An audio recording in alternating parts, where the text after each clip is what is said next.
শায়েখ আহমদুল্লাহর ব্যাপারে তাহিরি হুজুর অনেক গালাগালি দিছে, এমনকি 48 ঘন্টার আলটিমেটাম দিছে। তিনি বলেছেন মামলাও করবেন। আহমদুল্লাহকে, আরে আহমদুল্লাহর গণার টাইম আমরা আছে।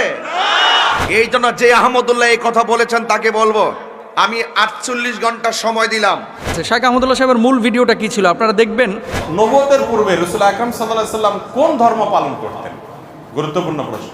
নবুয়তের পূর্বে আমাদের প্রিয় নবী সাল্লাল্লাহু আলাইহি সাল্লামের ধর্ম কি ছিল?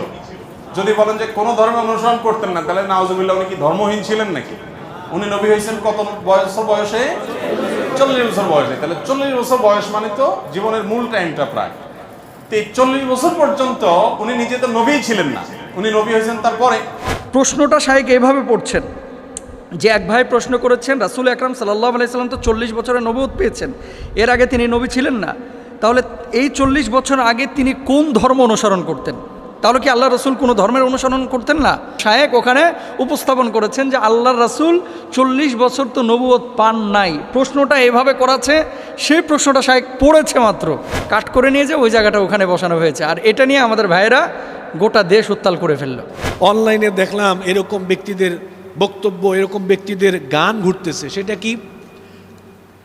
আল্লাহর ধন রসুলকে দিয়া আল্লাহ গেলেন গায়েব হইয়া। নওজুবিল্লাহ মিন যালিক।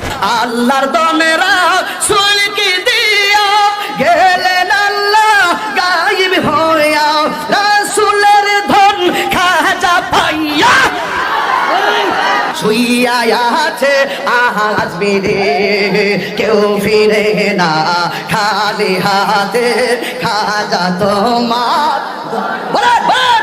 নওজুবিল্লাহ মিন যালিক। কি বলে এগুলা? কি বলে এগুলা? এত কথা শাইখ আহমদুল্লাহ সাহেবকে নিয়ে বাংলাদেশে হলো, আমি তো দালাল হয়ে গেছি। মানুষ বলতেছে, কতজন তো আমাকে নিয়ে কত কথা বলতেছে, যে ভাই আমার নিয়ে গালমন্দ করেছে, সমালোচনা করেছে, আমি তার জন্য দোয়া করি, আল্লাহ তাকে হেদায়েত দান করুক, আল্লাহ তাকে মাফ করে দেখে। আমি মুস্তাফিজ না থাকলে দেশের জাতির দিনের অতটা ক্ষতি হবে না। একজন শাইখ আহমদুল্লাহ না থাকলে এ দেশের, এ জাতির, এ দিনের অনেক বড় ক্ষতি হবে। শাইখ আহমদুল্লাহ সাহেবকে নিয়ে এই কথাগুলো যারা বলতেছে, মূলত শাইখ আহমদুল্লাহ ব্যক্তি আহমদুল্লাহ টার্গেট না, মূলত তার প্রতিষ্ঠান টার্গেট। 40 বছরে রাসূল আকরাম সাল্লাল্লাহু আলাইহি ওয়াসাল্লাম নবুয়ত পেয়েছিলেন নাকি তার আগেই পেয়েছিলেন? রাসূল করিম সাল্লাল্লাহু আলাইহি ওয়াসাল্লাম আসলে নবী হয়েছে কবে? আমি আপনার সাথে বহস করব, আপনার জ্ঞানকে আমি আলটিমেটাম দিলাম, চ্যালেঞ্জ দিলাম, কার সাথে কি ভাই। কিছু কিছু আকীদার মানুষ একজন আলেমকে যেভাবে অবমূল্যায়ন করে, যেইভাবে ট্রিট করে, একজন মুশরিক, মুনাফিক, কাফেরকেও এইভাবে অবমূল্যায়ন করে না। আল্লাহ রাসূল সাল্লাল্লাহু আলাইহি ওয়াসাল্লাম কি 40 বছরে নবুয়ত পেয়েছিলেন নাকি তিনি আগে থেকেই নবী, এবং এই বিষয়টা নিয়ে এত আলোচনা কেন হচ্ছে? দ্বিতীয়ত, শাইখ আহমদুল্লাহ সাহেব যে কথাটি বলেছেন সেই কথাটা আপনারা সমর্থন করেন কিনা? তৃতীয়ত, আরেকটি বিষয় উনি লিখেছেন যে এই বিষয়টা নিয়ে যে পরিমাণ আলোচনা এবং সমালোচনা হচ্ছে, সেই আলোচনা আপনারা বসে কি সমাধান করতে পারেন না? 3টে বিষয়। আমি শেষ বিষয়টা নিয়ে আগে কথা বলবো যে আপনারা সমাধান করতে পারেন কিনা। দেখেন, কিছু কিছু বিষয় হাদিসে একাধিক বর্ণনা আছে, যেই বর্ণনাগুলো একাধিক থাকার কারণে সাহাবী রিদওয়ানুল্লাহি আনহুম আজমাইনদের জামানা থেকেই কিন্তু এই মতবিরোধগুলো চলে আসছে। যেমন আপনাকে একটা কথা বলি, নামাজের মধ্যে যে আমরা হাত বাঁধি, কেউ নাভির নিচে, নাভির ওপরে, কেউ বুকের ওপরে হাত বাঁধি, প্রত্যেকটা কিন্তু হাদিসের মধ্যে আছে, প্রত্যেকটা কিন্তু হাদিসের মধ্যে আছে। এখন আপনি যদি বলেন যে বুকের উপরে হাত বাঁধা এটাই বিশুদ্ধ, আর সব কিছু বাকি হাদিসগুলো এগুলো নিষিদ্ধ বা এগুলো মানা যাবে না, তাহলে আপনি এখানে জুলুম করলেন, এটা উচিত না।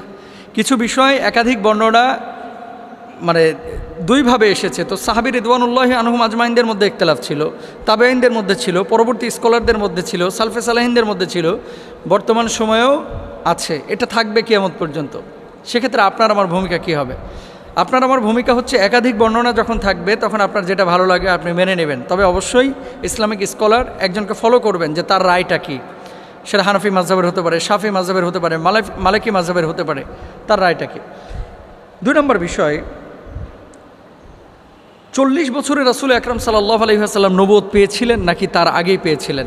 এই কথাটা মূলত শাইখ আহমদুল্লাহ সাহেবের যে মূল ভিডিওটা, সম্ভবত উনি এই যে চাঁদনি চক বা এই যে নিউ মার্কেটের ওখানে যেই একটা মাহফিল হয় কোন মসজিদে যেন, ওখানে সওয়াল জবাবের মধ্যে যে ভিডিওটা, মূল ভিডিওটা দেখেন। আমাদের কাছে কোনো শ্রোতা যখন প্রশ্ন করে, এই যে আজকে যে প্রশ্ন উত্তর দিচ্ছি, শ্রোতারা যখন প্রশ্ন করে আমরা কিন্তু প্রথমেই প্রশ্নটা আপনাদের সামনে পড়ে নেই। ইভেন এই যে আব্দুল জাহের মাহমুদ যে প্রশ্নটি করেছে এই প্রশ্নটাও কিন্তু আমি পড়লাম। কোরআনুল কারিমে আল্লাহ কি বলছে একটা উদাহরণ দিয়ে আরও ক্লিয়ার হবেন।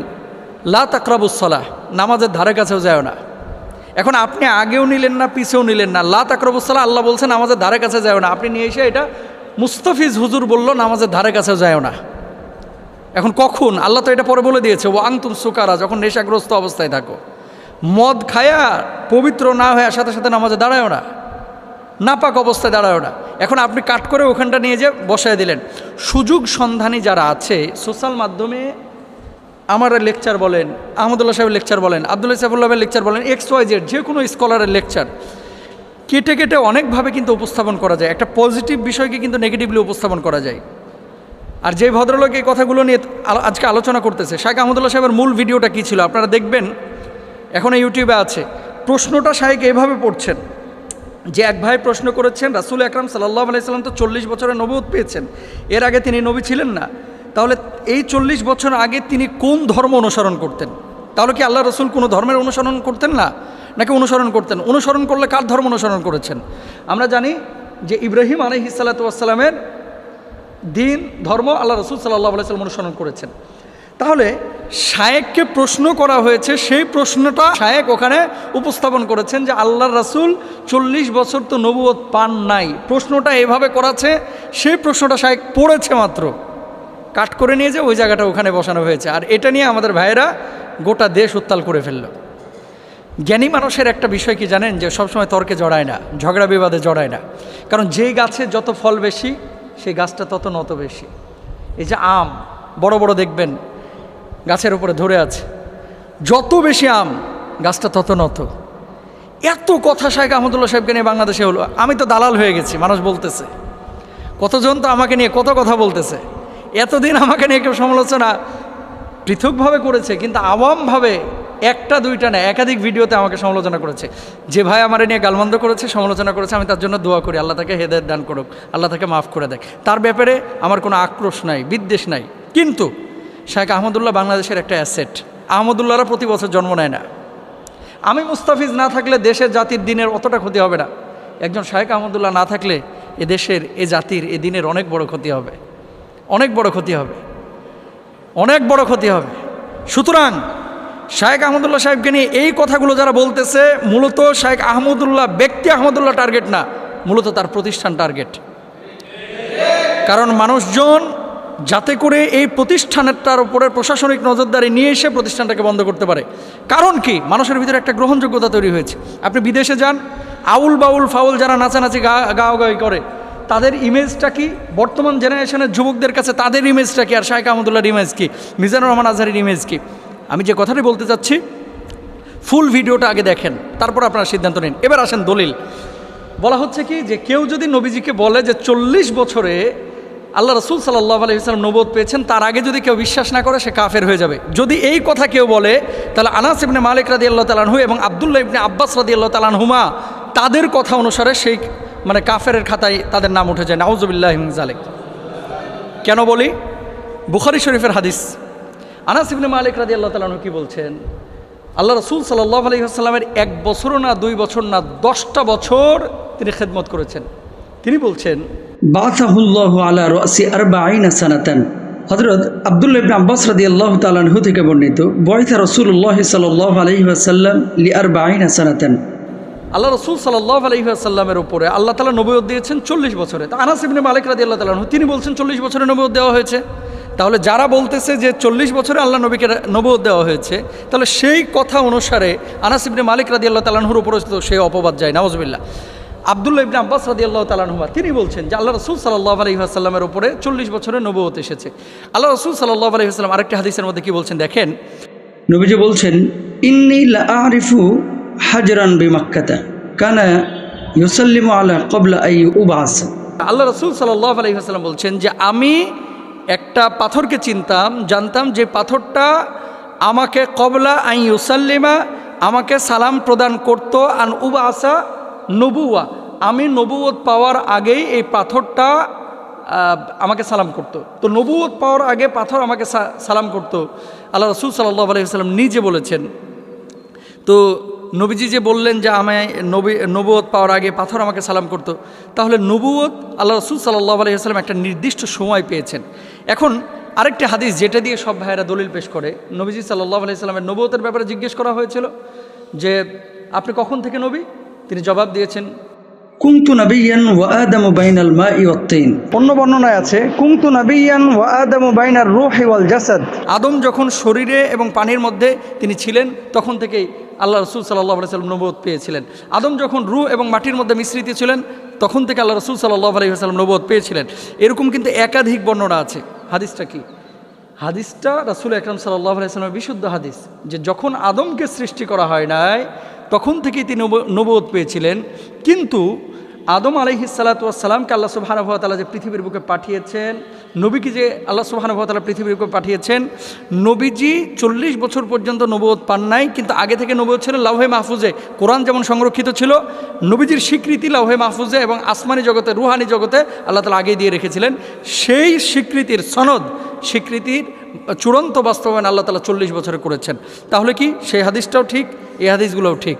40 বছরে নবীজি নবুয়ত পেয়েছেন, এটা তো সিরাতের ম্যাক্সিমাম কিতাবের মধ্যে আছে, ম্যাক্সিমাম কিতাবের মধ্যে আছে। আমরা তো অস্বীকার করতেছি না সেই বিষয়টা, কিন্তু নবুয়ত 40 বছরে পেয়েছে, এটাকে কেউ যদি অস্বীকার করে কাফের হয়ে যাবে, ফাসেদ হয়ে যাবে, এই বিষয়টাতে আমরা একমত না, এটা অশুদ্ধ বিষয়। সুতরাং রাসূল আকরাম সাল্লাল্লাহু আলাইহি ওয়াসাল্লামের হাদিস একাধিক থাকতে পারে। আমাদের আকীদা হচ্ছে নবীজি 40 বছরে নবুয়ত পেয়েছেন এবং নবীজির নবুয়তের সিদ্ধান্ত স্বীকৃতি আল্লাহ সুবহানাহু ওয়া তাআলা আগেই দিয়ে দিয়েছেন। কিন্তু এটা নিয়ে বাড়াবাড়ি, ছাড়াছাড়ি, মারামারি, আর মূলত যদি উদ্দেশ্য হয়ে থাকে শায়েখ আহমদুল্লাহকে দমন করা, এই উদ্দেশ্যটা আসলে সফল হবে না। আল্লাহ তাআলা চক্রান্তকারীদের চক্রান্তকে নস্যাৎ করুক, সবাই বলেন আমিন। আল্লাহ সুবহানাহু ওয়া তাআলা আমাদেরকে বোঝার তৌফিক দান করুন। একটা প্রশ্ন আসছে, ইদানিং শায়েখ আহমদুল্লাহর ব্যাপারে তাহিরি হুজুর অনেক গালাগালি দিছে, এমনকি 48 ঘন্টার আলটিমেটাম দিছে, এমনকি তিনি বলেছেন মামলাও করবেন। আচ্ছা শোনেন, একটা কথা বলি, এটা হলো আহমদুল্লাহ সাহেব একটা আলোচনা করতে যেয়ে বলেছিলেন যে রাসূল করিম সাল্লাল্লাহু আলাইহি ওয়াসাল্লাম 40 বছর পর্যন্ত তো নবী ছিলেন না, তিনি নবুয়তের দায়িত্ব পালন করেন নাই, নবুয়তের দাওয়াত দেন নাই। এই কথাটা নিয়ে লাগছে পেস, লাগার পরে এখন উনি হুমকি দিছে যে ওনার বিরুদ্ধে মামলা দিবে। আচ্ছা আমরা মামলা টামলার কাছে যাই না, আমরা আসল জায়গাটাতে আসি। দেখেন হাদিসগুলা বুঝতে হবে একটু ঠান্ডা মাথায়, গরম মাথায় কোনো সিদ্ধান্ত নিলে সঠিক সিদ্ধান্ত নেওয়া যায় না, আবেগে সিদ্ধান্ত নিলে সঠিক সিদ্ধান্ত নেওয়া। আচ্ছা হাদিসগুলো আগে শোনেন। নবী করিম সাল্লাল্লাহু আলাইহি ওয়াসাল্লাম তিনি নবী, তার আগে আরো অনেক নবী আছে না নাই? প্রথম কথাটা বুঝবেন, নবী নির্বাচনের মাধ্যমে হয় না, নবী হয় সিলেকশনে। আর সিলেকশনটা করেন কে? আল্লাহ পাক। আর এই সিলেকশনটা আল্লাহ পাক করছেন আলমে আরোহায় থাকা অবস্থায়, অর্থাৎ পৃথিবীতে আসার আগেই, আদম আলাইহিস সালামও পৃথিবীতে আসার আগেই কে কে নবী হবে এটা সিলেকশন করছেন কে? আল্লাহ পাক। কিন্তু প্রত্যেক নবীকে আল্লাহ নবুয়তের দায়িত্ব দিয়েছেন প্রাপ্তবয়স্ক হওয়ার পরে। ফালাম্মা বালাগা আশুদ্দাহু ওয়াস্তাওয়া আতাইনাহু হুকমা ওয়া ইলমা। আল্লাহ পাক বলেন প্রত্যেক নবীকে আমি নবুয়তের দায়িত্ব দিছি, তারা যখন প্রাপ্তবয়স্ক হয়েছে তখন আমি তাদেরকে জ্ঞান, প্রজ্ঞা, বিজ্ঞান শিক্ষা দিয়েছি। এখন আসেন, রাসূল করিম সাল্লাল্লাহু আলাইহি ওয়াসাল্লাম আসলে নবী হয়েছে কবে? হযরত আবু হুরায়রা রাদিয়াল্লাহু তাআলা আনহু বলেন, আমরা রাসূল করিম সাল্লাল্লাহু আলাইহি ওয়াসাল্লামকে জিজ্ঞেস করলাম, ইয়া রাসূলুল্লাহ সাল্লাল্লাহু আলাইহি ওয়াসাল্লাম আপনি নবী হইছেন কবে? ইয়া রাসূলুল্লাহ মাতা ওয়াজাবাত লাকান নবুওয়া। আমরা রাসূলকে জিজ্ঞেস করলাম, ইয়া রাসূলুল্লাহ সাল্লাল্লাহু আলাইহি ওয়াসাল্লাম আপনি নবী হইছেন কবে? আপনি যে নবী এটা কখন থেকে নির্ধারণ করা হয়েছে? ক্বালা ওয়া আদামু বাইনার রূহি ওয়াল জাসাদে। রাসূল কারীম সাল্লাল্লাহু আলাইহি ওয়াসাল্লাম বলছেন আমাকে নবী হিসাবে ঘোষণা দেওয়া হয়েছে আদম যখন একটা মাটির দেহ এবং তার রূহ এর মাঝখানের যে অবস্থাটা ছিল ওই সময়টাতেই আমাকে নবী বলে ঘোষণা দেওয়া হয়েছে। আচ্ছা আপনাদের কাছে একটা সহজ কথা বলি, কেউ যদি মন্ত্রী হয় তাইলে তার মন্ত্রিত্বের নাম আগে ঘোষণা দেওয়া হয় না তাকে শপথ আগে পড়ানো হয়?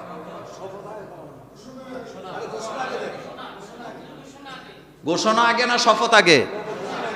আগে ঘোষণা, আগে ঘোষণা। আচ্ছা, কোন একটা জায়গায় রেজাল্টে ফার্স্ট সেকেন্ড থার্ড হয়েছে, তাদেরকে পুরস্কৃত করা হবে। ঘোষণা আগে না পুরস্কার আগে? এ কথাটা সহজ। প্রত্যেক নবীর নবুয়তের ঘোষণাটা রুহের জগতে হয়েছে, এতে কোনো সন্দেহ নাই। কিন্তু পৃথিবীতে আসার পরে নবুয়তের দায়িত্বটা দেওয়া হয়েছে একটা নির্দিষ্ট সময়ে নির্দিষ্ট বয়সে। এই কথাটার মধ্যে এতটুকু পার্থক্য, এটার জন্য একজন আরেকজনকে গালাগালি করার কিচ্ছু নাই। যেমন রাসূল করিম সাল্লাল্লাহু আলাইহি ওয়াসাল্লাম, তিনি 41 বছরের প্রথম দিন তার উপরে ওহী নাজিল হয়েছে নাকি? এর আগে কি উনি কালিমার দাওয়াত দিয়েছেন, নামাজের দাওয়াত দিয়েছেন, যাকাতের দাওয়াত দিয়েছেন? দেয় নাই। তিনি হিলফুল ফুজুলের সাথে কাজ করছেন। তিনি তাহান্নুস করতেন হেরা গুহায়। কি করতেন? তাহান্নুসের ব্যাখ্যা আমি আপনাকে 1 ঘন্টা দিতে পারবো।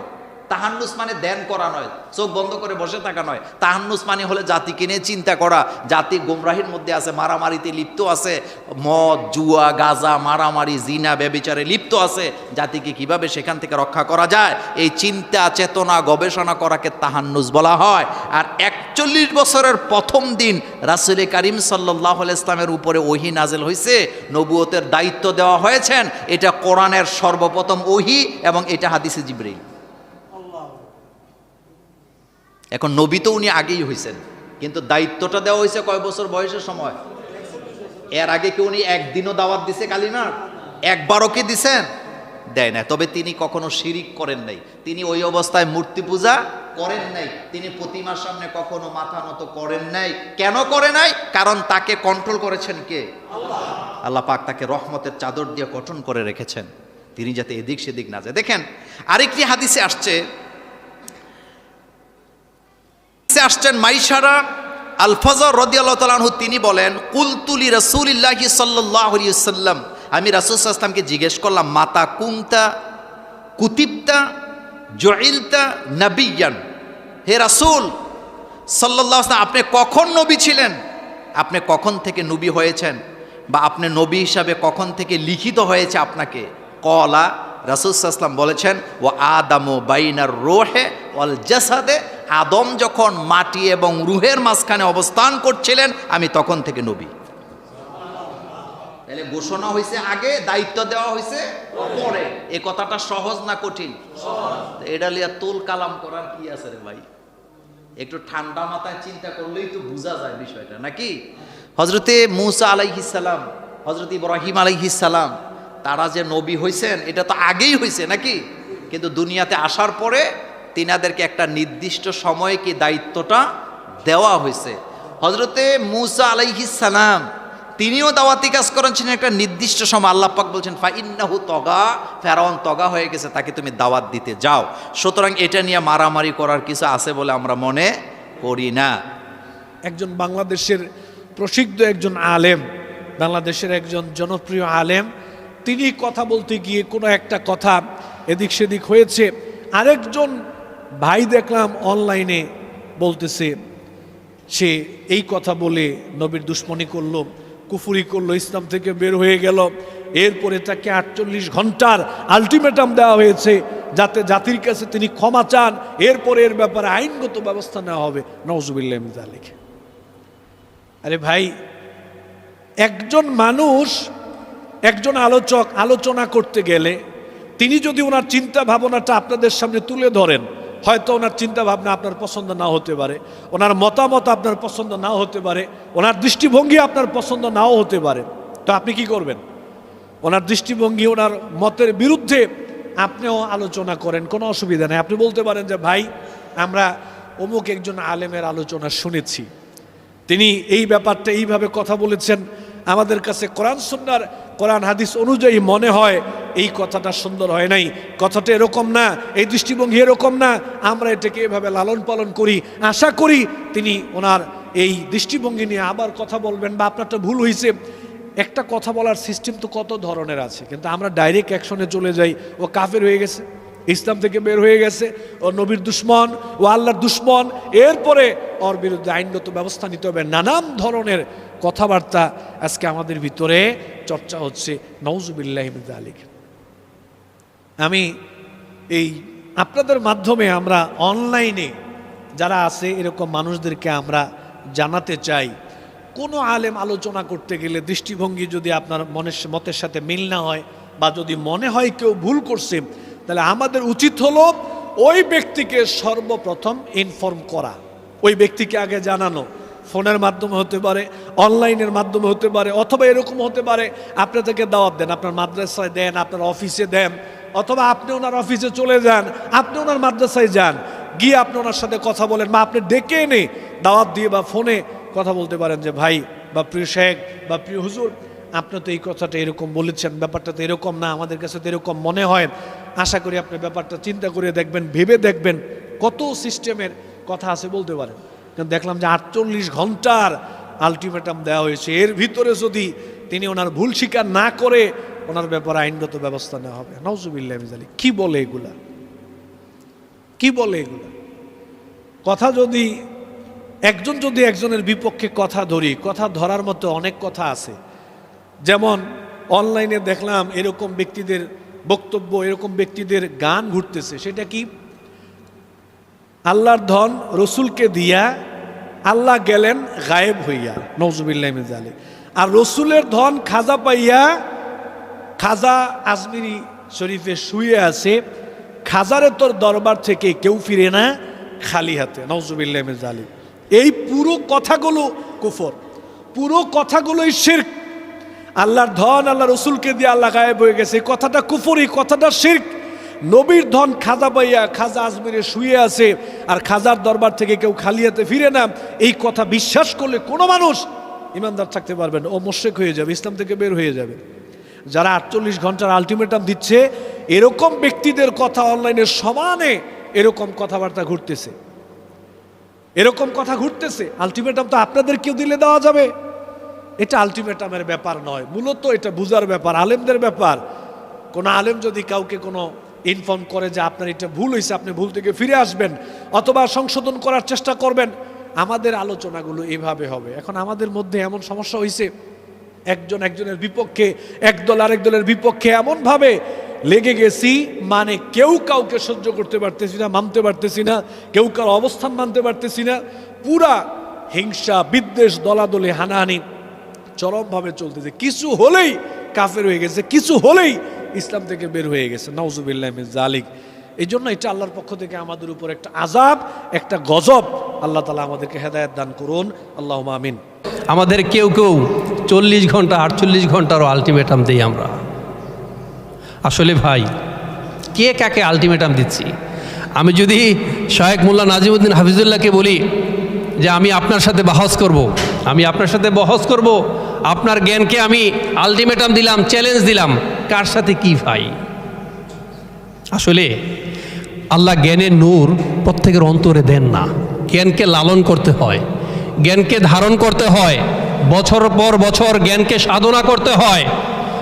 আপনি যখন বছরের পর বছর আমল করবেন, লালন করবেন, ধারণ করবেন, জ্ঞানকে সাধনায় রাখবেন, তবেই আল্লাহ সুবহানাহু ওয়া তাআলা আপনার অন্তরে জ্ঞানের নূর ঢেলে দিবেন। কারণ জ্ঞান আসে আল্লাহর পক্ষ থেকে, আমাদের জ্ঞান খুবই অল্প। লা ইলমা লানা ইল্লা মা আল্লামতানা ওয়া মা উতিতুম মিনাল ইলমি ইল্লা খলিলা।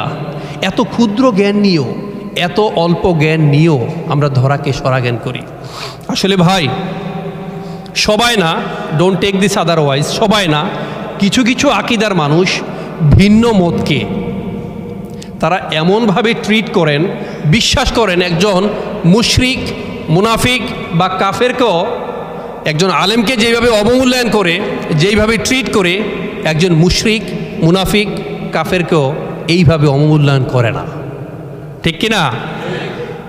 আমরা যা ইচ্ছা তাই করছি ভাই। কিন্তু আপনি কি জানেন, এই যে এগুলো করে বেড়াচ্ছি, আপনাদের জন্য যে ভয়াবহ গর্ত খুলে রাখা হয়েছে, যে মরণ ফাঁদ খুলে রাখা হয়েছে, আপনি যদি বুঝতেন তাহলে বানরের হাতে ওই রুটি ভাগ করার মতো অবস্থা করতেন না। সামান্য হালুয়া রুটির ভাগ পাচ্ছেন বলেই আপনি এখন ধরাকে সরাজ্ঞান করছেন। কিন্তু মনে রাখবেন, in course of time you will have to suffer in the long run. পরিণামে আপনাকে ভুগতে হবে। নবুয়তের পূর্বে রাসূল আকরাম সাল্লাল্লাহু আলাইহি ওয়াসাল্লাম কোন ধর্ম পালন করতেন? গুরুত্বপূর্ণ প্রশ্ন। নবুয়তের পূর্বে আমাদের প্রিয় নবী সাল্লাল্লাহু আলাইহি সাল্লামের ধর্ম কি ছিল? যদি বলেন যে কোনো ধর্ম অনুসরণ করতেন না, তাহলে নাউজুবিল্লাহ উনি কি ধর্মহীন ছিলেন নাকি? উনি নবী হয়েছেন কত বছর বয়সে? 40 বছর বয়সে। তাহলে 40 বছর বয়স মানে তো জীবনের মূল টাইমটা প্রায়। তো এই 40 বছর পর্যন্ত উনি নিজে তো নবী ছিলেন না, উনি নবী হয়েছেন তারপরে। তাহলে 40 বছর পর্যন্ত নবী হওয়ার আগে তার ধর্ম কি ছিল? এর উত্তর হলো যে আম্মা জান আয়েশা রাদিয়াল্লাহু তাআলা আনহা বর্ণিত হাদিস, যেটি বুখারীতে আসছে, মুসলিমে আসছে, তিনি বলেছেন যে কান নবী সাল্লাল্লাহু আলাইহি সাল্লাম ইয়াখলু বিগার হিরা ইয়াতাহান্নাফ ফি। নবী সাল্লাল্লাহু আলাইহি সাল্লাম নবী হওয়ার আগে হেরা গুহায় গিয়ে ইবাদত বন্দেগী করতেন। ইয়াতাহান্নাফ এর তরজমা ইবনে হাজার আসকালানি রহিমাহুল্লাহ অনেকে বলেছেন ইয়াতাহান্নাফ, অর্থাৎ ইব্রাহিম আলাইহিসসালামের যে দ্বীন হানিফ ছিল, ওই দ্বীন হানিফের উপরে তিনি অটল থাকতেন, অবিচল থাকতেন। সমাজের বিভিন্ন অপরাধ, এগুলোর যে আপনার কি বলে এটাকে, এগুলোর যে ছোঁয়া, এগুলোর যে আঁচ, এগুলো নবীজি সাল্লাল্লাহু আলাইহি সাল্লামের গায়ে তিনি লাগাতে দিতেন না, বরং তিনি হেরা গুহায় গিয়ে আল্লাহর ইবাদত বন্দেগী করতেন। ইব্রাহিম আলাইহিসসালামের যে মিল্লাত ছিল, মিল্লাতে ইব্রাহিমই যেটাকে বলা হয়, এই মিল্লাতে ইব্রাহিমের উপরে নবী করিম সাল্লাল্লাহু আলাইহি সাল্লাম ছিলেন। তাহলে তার নবুয়তের আগের যে সময়টা, এই সময়টাতে তার যে দিন ছিল, এটা ছিল দিন ইব্রাহিম। কোন দিন ছিল? তার বাবা পূর্বপুরুষ ইব্রাহিম আলাইহিস সালামের দিন এবং মিল্লাতের উপরে ছিলেন, এবং সেই মিল্লাত, সেই আকীদা এবং সেই ইমানের উপরে থেকে তিনি গারে হেরায় গিয়ে আল্লাহ তাআলার জিকির, আল্লাহর স্মরণ, দোয়া করতেন। নবী করিম সাল্লাল্লাহু আলাইহি সাল্লাম মক্কায় জন্ম হয়েছে, তার মক্কায় বড় হয়েছেন, 40টা বছর নবী হওয়ার আগ পর্যন্ত এখানে কাটিয়ে দিয়েছেন। আল্লাহ রাব্বুল আলামিনের নবী হওয়ার একটা প্রমাণ এটাও যে 40 বছর একটা সমাজে একটা অন্যায় এবং শিরকের সমুদ্রের মধ্যে ছিলেন, কিন্তু শিরকের এক ফোঁটা পানি, কাদা, ময়লা, নোংরা কোনো কিছু তার শরীরকে, তার ব্যক্তিত্বকে, তার আমলকে, তার বিশ্বাসকে এক মুহূর্তের জন্য স্পর্শ। এটা সম্ভব শুধুমাত্র তার বেলাতে, যাকে রক্ষা করেছেন স্বয়ং আল্লাহ। তার নবী মুহাম্মদ সাল্লাল্লাহু আলাইহি সাল্লাম মক্কায় সবাই যখন মূর্তি পূজা করে, সবাই যখন শিরক করে, সবাই যখন শিরকের ভিতরে নিমজ্জিত, সবাই যখন বিভিন্ন জাহিলি যুগের কর্মকাণ্ডে নিমজ্জিত, গোটা সমাজ একদিকে যাবে, একটা মানুষ স্রোতের বিপরীতে একা একা টিকে থাকবে, কেউ তাকে ওয়াজ নসিহত করে কনভিন্স করছে, এরকমও না। এটা হতে পারে শুধুমাত্র কিসের মাধ্যমে? আল্লাহ তাআলার হেফাজতের মাধ্যমে। তো নবী হওয়ার আগে তিনি মক্কার মানুষদের এই শিরকপূর্ণ যে দিন, এটার অনুসারী ছিলেন। তিনি ছিলেন ইব্রাহিম আলাইহিস সালামের মিল্লাতের কি ইমাম আল্লামা আলুসি রাহিমাহুল্লাহ সহ বিশ্ববিখ্যাত মুফাসসির, মুহাক্কিক, উলামা ইকরাম এই কথাই বলেছেন যে তার আগের যে জীবন ছিল অ্যানালাইসিস করলে দেখা যায় যে তিনি দ্বীনে হানিফের উপরে ছিলেন। তিনি যদি নিজে নবী হওয়ার আগে এক মুহূর্তের জন্য অন্যদের দেখা দেখি বাচ্চা কালেও যদি অন্তত শিরকের কাজ করতেন, নাউজুবিল্লাহ, তাহলে শিরকের বিরুদ্ধে তিনি যখন তাওহীদের দাওয়াত দিয়েছেন, মক্কার মানুষ বলতো যে তুমি নিজেই তো একসময় করতা, ঠিক না ঠিক? কিন্তু অমুসলিমদের রচিত কোনো নবীজির জীবনী গ্রন্থেও এরকম তথ্য পাবেন না যে মক্কার কোনো মানুষের বুকের পাটায় বল ছিল যে নবীজিকে বলবে যে তুমি নিজেও করেছো। কারণ তিনি শিশুকাল থেকে সবাই শিরকে নিমজ্জিত থাকলেও, বা বেশিরভাগ মানুষ নিমজ্জিত থাকলেও, তিনি কিন্তু আল্লাহর অশেষ অনুগ্রহে সেফ ছিলেন, নিরাপদে ছিলেন। তার আপন দাদা, তিনি মক্কার কুরাইশদের নেতা ছিলেন, যারা মূর্তি পূজা করতো তাদের লিড দিতেন, কিন্তু আল্লাহ তাআলা প্রিয় নবী সাল্লাল্লাহু আলাইহি সাল্লামকে হেফাজতে নিজের আপন চাচা আবু তালেব, তিনি নবী করিম সাল্লাল্লাহু আলাইহি সাল্লামের অনেক প্রিয় ছিলেন। নবীজি সাল্লাল্লাহু আলাইহি সাল্লাম তার স্নেহের ভ্রাতুষ্পুত্র ছিলেন, কিন্তু তারপরও চাচা বা দাদার আদর্শকে, বা চাচার বন্ধুরা, বাবার বন্ধুরা, বা অন্য যারা আছেন, মক্কার মুশরিক যারা ছিলেন, সবাই তো ধরেন উনি যখন ছোট, সবাই তো সিনিয়র মুরব্বী, তাদের ভুল কিছু তিনি গ্রহণ করতেন। এটাই তার একটা বিশেষ আপনার মুজিজা বলতে পারেন, অলৌকিকত্ব বলতে পারেন, যে আল্লাহ তাআলা তাকে হেফাজতে রেখেছেন। আছে না অনেক সময় ভাই, মানুষ এক সময় বড় আলেম হয়ে যায়, বড় ভালো মানুষ হয়ে যায়, কিন্তু তার পেছনে ইতিহাসে দেখা যায় একটু লিকেজ টিকেজ থাকে না? মানুষটা ভালো, কিন্তু এককালে হয়তো এই কাজটা করছে, এই কথাটা বলছে, সে নিজেও এটার জন্য লজ্জিত, এখন কিন্তু বলে ফেলছে, তখন বুঝে নেই। যারা নবী হন, শুধু আমাদের নবীজি না, যারা নবী হন সমস্ত নবী রাসূলদেরকে আল্লাহ তাআলা এইভাবে শিশুকাল থেকে মায়ের গর্ভ থেকে দুনিয়াতে আসার পর থেকে নিয়ে তাদেরকে আল্লাহ তাআলা গোটা সমাজের আগুনের আঁচ থেকে আল্লাহ তাআলা বিশেষভাবে সেভ রেখেছেন। এই জন্যই তারা নবী এবং রাসূল হয়েছে। আল্লাহ তাআলা তাদের প্রতি রহমতের বাড়িধারা বর্ষণ করুন।